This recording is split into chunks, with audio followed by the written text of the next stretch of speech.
Greetings, ladies and gentlemen. Welcome to Interesting Ideas. And oftentimes when I'm looking for interesting ideas, I sometimes find one from myself. I may go back to some of the things I've been thinking about, perhaps things I thought about a long time ago, maybe even things that I talked about, and all of a sudden I discover in kind of a reprise that still has meaning, perhaps for me and maybe for you. So with your permission on this Sunday night, may I go back to the past and do a reprise? That's a fancy word for a rerun of a program that I really appreciated. It's about, you know what? Sunday nights are really important.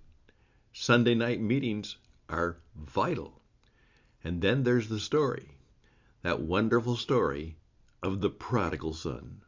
So once again, my friends, may we go back with an interesting idea, because this truly is for you.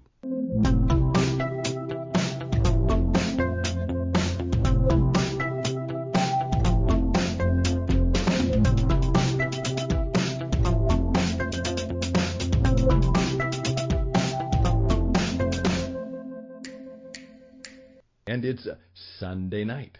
That's right, it's Sunday night, and as we obviously say and many times proclaim, Sunday night's a time when you should take a time out to have a Sunday night meeting to get ready for Monday meeting the marketplace.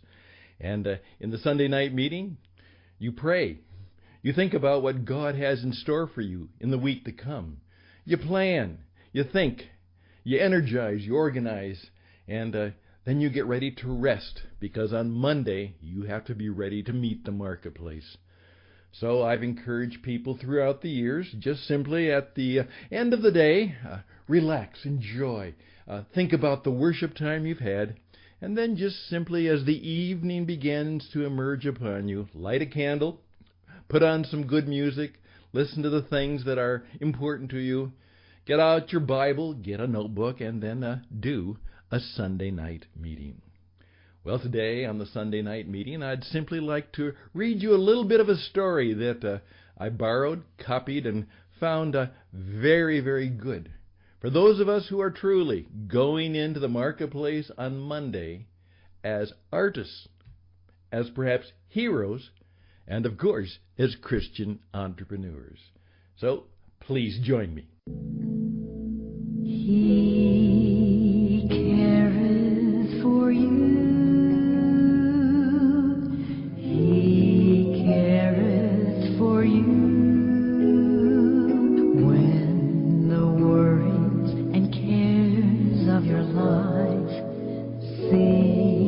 Block out the rays of his light. Never forget, never lose sight, for he careth for you, for he careth for you.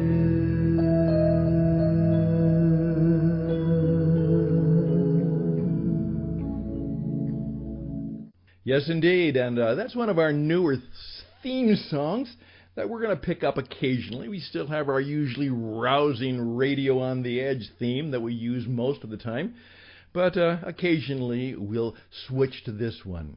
And actually the story behind that is, as I mentioned just before, that my good friend Bob Ketchersid and I, who are longtime radio people, that we did a program called Caribbean Night Call. And it was just that, a program that went through the night. And I've always loved late night radio, you know, the quiet, the musings, the realization that people who are up, obviously, are having some issues about why they're up. At the same time, they're trying to find some place and space, perhaps for a little peace and quiet. I just love Sunday night radio. And for years, my uncle was very much involved. He was a well-known church musician and organist, and actually was the organist for the Billy Graham Association for many years. You may have heard his name, some of you. His name was Don Houston. And he was part of a program that I think still may continue. But what they did is they actually did it live in those days, 10 o'clock, 10:30, 11 o'clock at night.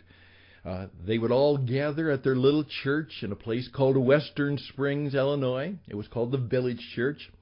And they would do a live radio program called Songs in the Night. Songs in the Night. And it was just that. It was late night music. It was a consoling music, and usually both a consoling and challenging message. And they just didn't put it on a little Christian station. That's fine. Those are good and wonderful things. But part of their challenge was they put it on a big 50,000-watt clear channel station in Chicago, Illinois, and it boomed all over the United States late at night. And it still continues in some form, in some way, but I really fell in love with listening to my Uncle Don and listening to the messages, and then late night radio always appealed to me. It still does. I can't stay up that late much anymore, but perhaps through the magic of the internet and podcast recording, we can still at least place ourselves in that spot. What I want to do very simply is just share. As some people would say, that means you're going to steal somebody else's stuff. Well, maybe that's true. One of the persons who's been very helpful to me is Stephen Pressfield, who is a writer and an author and an entrepreneur. And what is true is that oftentimes I've said that if you're an entrepreneur, you have to think of yourself as an artist. Very much so. Because you're creating works of art, works of experiences, works that will help people do their work better. So think of yourself in the metaphor as an artist, being able to sign your work just like a good artist would. And then in some respects, you'll have to think of yourself that you're going on a journey. And it's going to be a dangerous journey. And you're going to have to be a little bit heroic to get through that journey, because it's going to be a rugged time.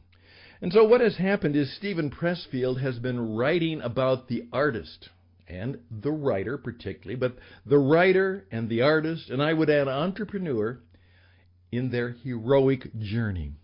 And what he did is that he took the Prodigal Son and the Artist's Journey, which was a recent publication.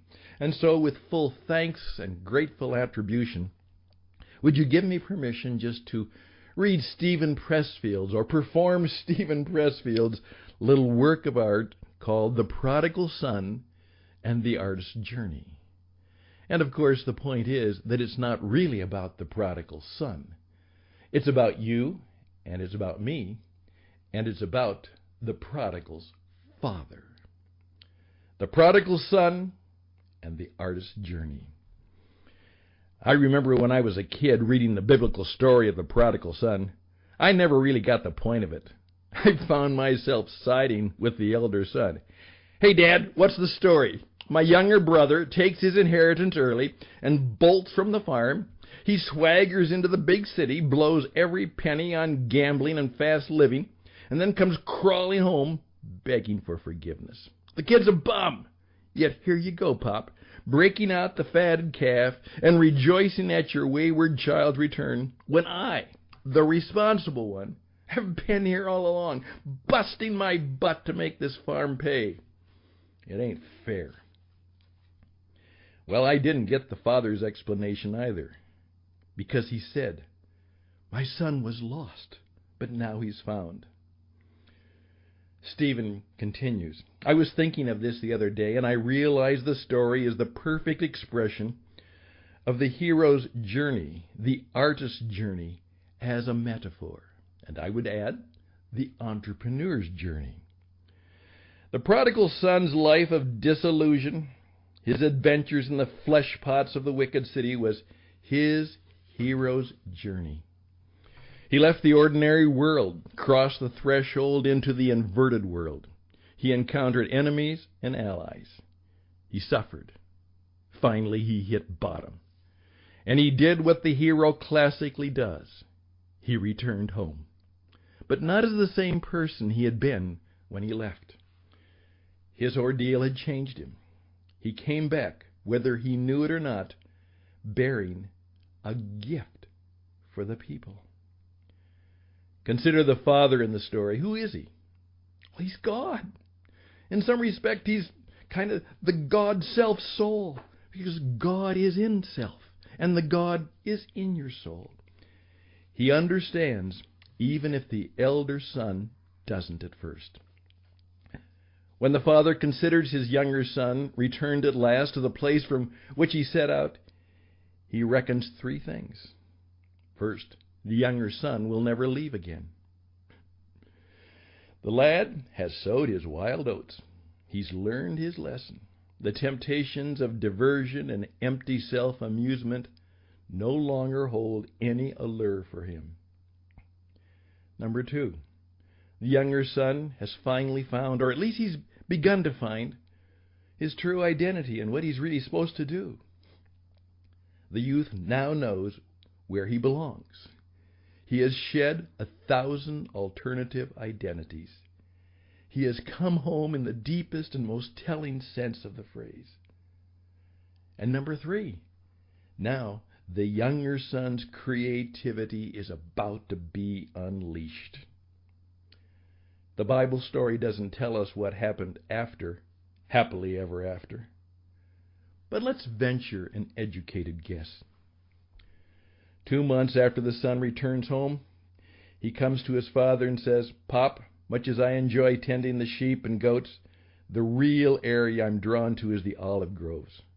I don't know why, but I have a feeling I can make them grow better. That bare, stony patch up the hill, would you let me plant some seedlings there and see if I can make them flourish?" Fast forward 20 years later. The prodigal son has become the olive whisperer of the entire province. Growers come from miles around to learn his secrets of cultivation and propagation, care, and tendance. In other words, again, he has found his true identity. He has located his gift. He has become himself, to the benefit not only of his own life and that of his wife and his kids. Yeah, he found a nice girl and got married, nice Jewish girl, but to the whole farm, including the share owned by his older brother. The younger son's hero's journey ended when he hit the bottom in Sin City and came home to the farm. At that point, his artist's journey, and I may add, his entrepreneurial journey, has really begun. Of course, the family in the story is a metaphor for you and me and for a single individual. The father, in many ways, is the representation of the soul given to us by God, the self given to us by God, God himself. And each son is a part of the whole, the stay-at-home, hard-working brother and the wild child who crossed the threshold to the inverted world and lived out his saga of resistance before finally identifying his true journey and beginning to live it. If you'll forgive me for quoting myself, here's a passage from my book, Turning Pro, the chapter titled 3 Cheers for the Amateur Life. Before we begin ruthlessly deconstructing the amateur life, let's pause for a moment to give its due. The amateur life is our youth. It's our hero's journey. No one is born a pro. You've got to fall before you hit bottom, and sometimes that fall can be a hell of a ride. So here's to blackouts and divorces, to lost jobs and lost cash and lost self-respect. Here's to time on the streets. Here's to years we can't remember. Here's to bad friends and cheating spouses. And to us, too, for being guilty of being both. Becoming a pro, in the end, is nothing grander than growing up. And here's to you, if you're reading this, and your own term of prodigality, don't shortchange it. It's your initiation, your self-initiation. You paid for it, and it's yours. Keep it. It's okay to flash back to it from time to time while you're out there with your sons and daughters tending the olive trees on that once bare and stony patch that is now flourishing. You see, the father, the prodigal's father, Dad, he understands. He always did. And so in the end, does your elder brother. And that's the end of the story. Let him who has ears, let him hear.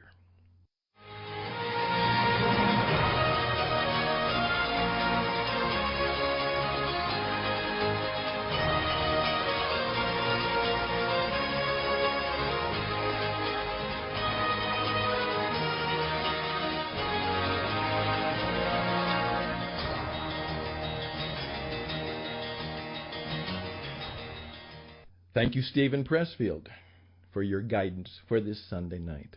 Again, let him who has ears, let him hear. There's something about that story that strikes every last one of us. And I hope that from the striking of that story, as you set out on the week before you, that there'll be something there that will help you live well, share well, love well. And then, of course, as Jesus would love for it to happen, you will see him more clearly. You'll love him more dearly. And you'll follow him more nearly. All the best and blessings. May your week go well. There will not be any Monday program because when I hit the marketplace tomorrow, boy, it's full. And I'll need all the time I can. So we won't see you until Tuesday. But remember what we learned on Sunday. All the best and blessings, and bye for now.